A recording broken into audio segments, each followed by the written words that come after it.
늦가을을 지나 추운 겨울 골목 입구에 다다르고 있습니다. 여러분은 이 추위를 피하고자 어디에서 살고 계신가요? 아파트에 사십니까? 아니면 주택에 사시는지요? 며칠 전 인천시 제2아파트에서 이 아파트 입주자 대표 회장인 63세 이모 씨가 53세인 이경숙 관리소장을 흉기로 찔러 살해하는 끔찍한 사건이 있었습니다. 공동주택관리법은 아파트의 관리비 통장을 입주자 대표 회장과 관리소장이 공동명의로 관리할 것을 요구하고 있습니다. 공동명의는 부패나 비리를 미리 예방하고자 하는 조치이죠. 그러나 이 회장은 관리소장이 관리비를 빼돌리고 있다고 의심을 하면서 통장을 자기 단독 명의로 여러 차례 바꿨다고 합니다.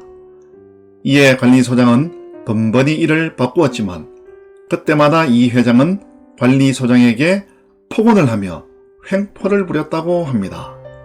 그러다 지난달 28일 극분한 감정을 억누르지 못한 이 회장이 관리소장을 흉기로 찔러 숨지게 했는데 이 범행 장면이 CCTV에 그대로 담겨져 있습니다. 저에게는 이 사건이 남다르지 않게 느껴집니다. 저 또한 44세의 젊은 나이에 2200여 세대의 입주자 대표 회장으로 3년간 봉사한 적이 있습니다. 노원구 아파트연합회 부회장으로 그리고 상계 67동 아파트 회장연합회 회장으로도 일을 했었습니다. 저의 성격상 올인하면서 진솔하게 능력을 갖춰 일하려고 노력했지만 결말은 비난과 고발을 당하는 예상치 못한 아픔이 있었기에 되돌아보기 싫은 과거입니다. 언젠가 제 경험을 책으로나 다른 매체를 통해 정리하고자 하는 마음이 없잖아 있었습니다. 이제 적잖은 시간이 흘렀고 또한 이러한 사건을 접하다 보니 여러 회한이 들면서 정리를 해봅니다.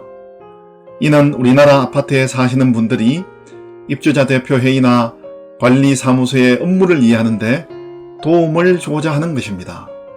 또한 현재도 입주자 대표 회의 회장이나 동대표로 정직하게 봉사하시는 분들께 조금이나마 위로와 도움을 드리고자 합니다. 아파트 입주자 대표 회의는 대한민국 정치와 사회 모습이 그대로 녹아있는 공간입니다. 똥물과 시궁창의 악취가 뒤범벅이 되어 있는 컴컴한 지하가 입주자 대표 회의와 관리소가 얽혀있는 모습일 수 있습니다. 그곳에 빛의 역할을 하는 일부 소수가 틀림없이 있습니다. 반면에 어두운 거래로 이익을 추구하는 적잖은 무리들도 있습니다. 다수는 상황과 사안에 따라 빛을 향하기도 하고 어두움을 즐기기도 합니다. 6.25 전쟁으로 폐허가 된 우리나라를 재건하는 경제개발이 70년대, 80년대로 이어집니다. 그 과정에 급속한 산업화와 도시화가 진행되지요. 도시로 밀려드는 인구를 좁은 공간에 주거 효율화한 것이 우리나라의 현재 아파트입니다. 식인종이 아파트를 보고 이야 온갖 맛있는 음식이 있는 찬장이네.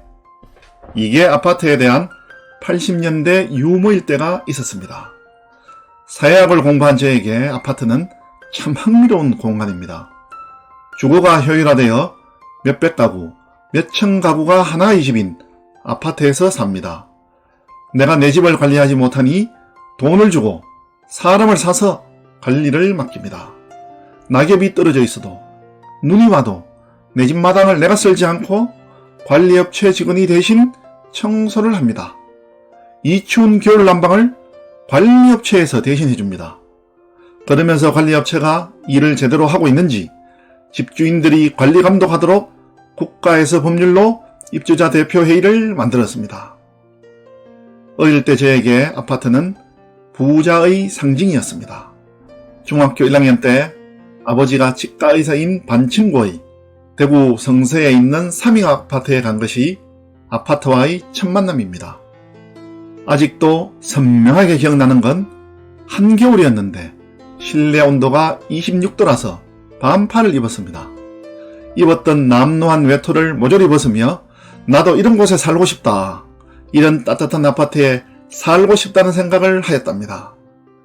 그 이후 대학과 대학원을 다닐 때까지 늘 부엌도 없는 단칸방을 전전하다가 31세에 결혼하면서 처음으로 17평의 작은 아파트에 전세로 살게 됩니다.